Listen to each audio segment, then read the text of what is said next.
Une femme de 36 ans qui a remporté une compétition a pourtant été la plus grande perdante de cet événement, passant à côté de 760 000 €. Comment c'est possible? Je vous explique ça, accompagné de mes 4 autres actus préférés de la semaine.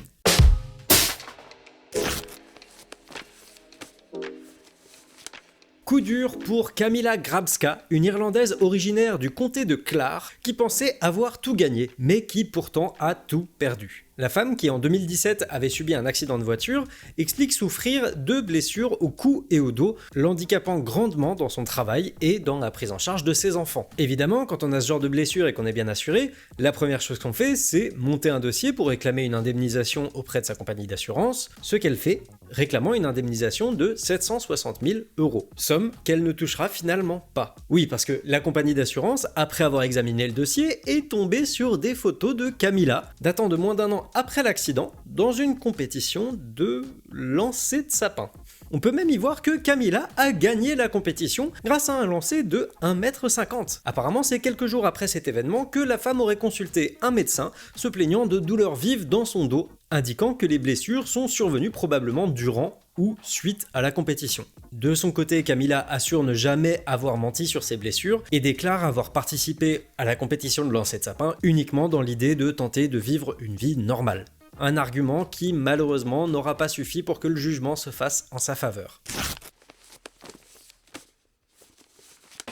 Aux États-Unis, en Caroline du Sud, à Johns Island, à côté de Charleston, un petit chat nommé Feya a été retrouvé par une personne qui a eu la bonne initiative de ramener la bête à la Charleston Animal Society. C'est grâce à la puce de l'animal que la propriétaire a été retrouvée, une certaine Alexandra Struthers, qui n'avait pas de nouvelles de son chat depuis plus de 5 ans. C'est à plus de 24 km de sa maison d'origine que l'animal a été retrouvé, souffrant de petites blessures aux pattes et d'une légère perte de poils, probablement due au stress de la vie sauvage. Mais globalement, le chat est tout de même en très bonne santé. Aujourd'hui, la boule de poil est de retour chez elle en toute sécurité, mais cela a failli ne pas être le cas, étant donné que les informations de contact de la propriétaire qui étaient enregistrées dans la puce de l'animal n'étaient pas à jour. Par chance, la Charleston Animal Society a pu retrouver le contact de la propriétaire en faisant un petit travail d'investigation, résultant en une prise de contact avec sa sœur. Mais bon, ça c'est un coup de bol qui aurait très bien pu ne pas avoir lieu. Donc, pensez bien à pucer vos animaux de compagnie si c'est pas déjà fait, mais surtout pensez bien à vérifier de temps en temps si les informations présentes dans la puce sont bien mises à jour.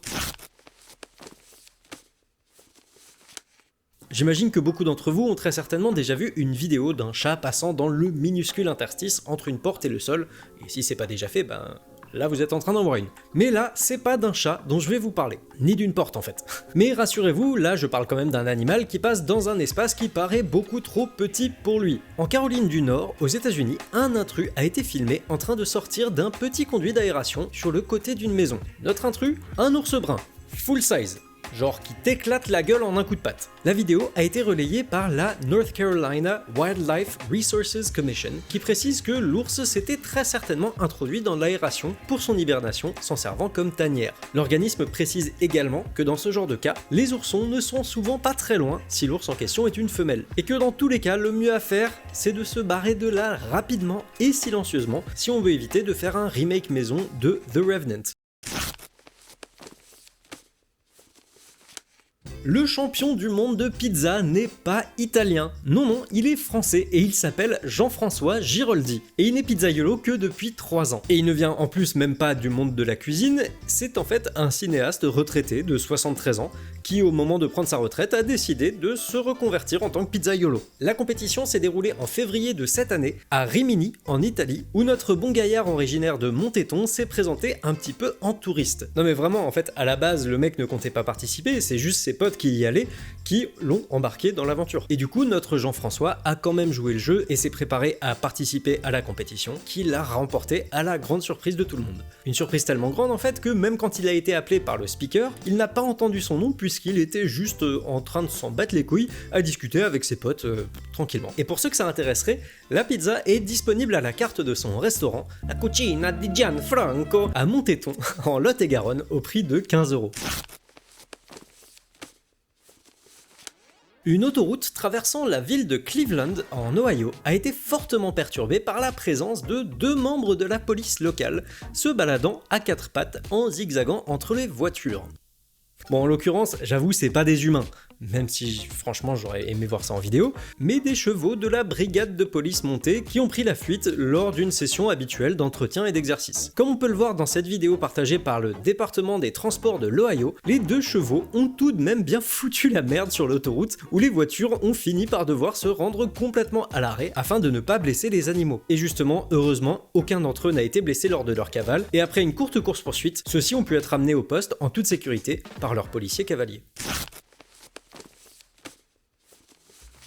Pour l'actu historique de la semaine, je voulais vous parler d'une invention devenue aujourd'hui tellement habituelle qu'on ne la calcule même plus dans notre vie de tous les jours. Alors que pourtant, celle-ci était elle-même une attraction pour des milliers de personnes la première fois qu'elle fut révélée au grand public. Brevetée le 15 mars 1892 par un ingénieur américain du nom de Jesse W. Reno, l'escalier mécanique, qui fête donc ses 132 ans, est en effet devenu excessivement courant dans la vie de milliers de personnes chaque jour. Dévoilé au grand public pour la première fois en 1886, l'escalier mécanique est une véritable attraction à Coney Island, une presqu'île située au sud de Brooklyn, à New York, connue pour ses parcs de loisirs et d'attractions. Lors de ses 2 premières semaines d'exploitation, il est estimé que pas moins de 75 000 personnes ont pris place pour une petite montée d'escalator. Et je dis bien prendre place, car oui, pour cette première version de l'escalier mécanique, les passagers étaient assis, comme on peut le voir dans cette photo. Ce n'est qu'après une révision du concept par un monsieur nommé Charles Seeberger que l'escalator prendra la forme que l'on connaît aujourd'hui. Et petit fun fact, à l'époque, Charles bossait pour la Otis Elevator Company, le numéro 1 actuel de la fabrication d'ascenseurs. Ils sont entre autres responsables pour les ascenseurs de la Tour Eiffel,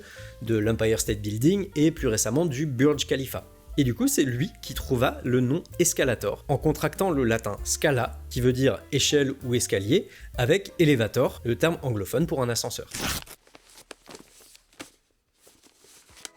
Ma reco de la semaine, c'est Wavelengths, ou longueur d'onde en français, un jeu d'estimation où l'objectif c'est donc d'être sur la même longueur d'onde que les autres joueurs. En soi, c'est un jeu très simple à jouer, mais pas forcément évident à expliquer, donc je vais faire de mon mieux. À chaque round, un cadran est donné à un joueur. Ce cadran représente une échelle, mais une échelle de quoi? Eh ben ça change à chaque fois justement. Par exemple, ça peut être chaud, froid, sec, humide, fort, faible, etc. Alors c'est bien beau, mais une échelle toute seule, ça fait pas grand chose. Et justement, le cadran n'est pas vide. Dessus on peut y voir des tranches cibles, qui seront également placées aléatoirement à chaque round. Le but est pour la personne qui détient le cadran de placer un mot, une chose, une expression, peu importe, sur cette échelle pour que celui-ci corresponde à la cible. Par exemple, si la cible est tout à gauche de l'échelle et que celle-ci va de froid à chaud, la personne en possession du cadran peut dire azote liquide, car cela correspond à quelque chose d'extrêmement froid. Une fois que le joueur a donné son indice, la cible est cachée, et c'est maintenant aux autres joueurs de se mettre d'accord sur là où se trouvait celle-ci à l'aide d'une aiguille. Et évidemment, plus on est proche, plus on gagne de points. Je suis vraiment désolé si c'est un petit peu confus, comme je l'ai dit au début, c'est pas compliqué du tout à jouer, mais c'est pas évident à expliquer. La bonne nouvelle, c'est que ça existe non seulement en jeu de plateau, mais il y a aussi une application iOS et Android qui, elle, est complètement gratuite et jouable de 2 à 12 joueurs si je me trompe pas. Donc franchement, si ça vous intrigue, surtout n'hésitez pas. Petite précision par contre, il me semble que cette appli est uniquement disponible en anglais, mais vu que les termes utilisés sont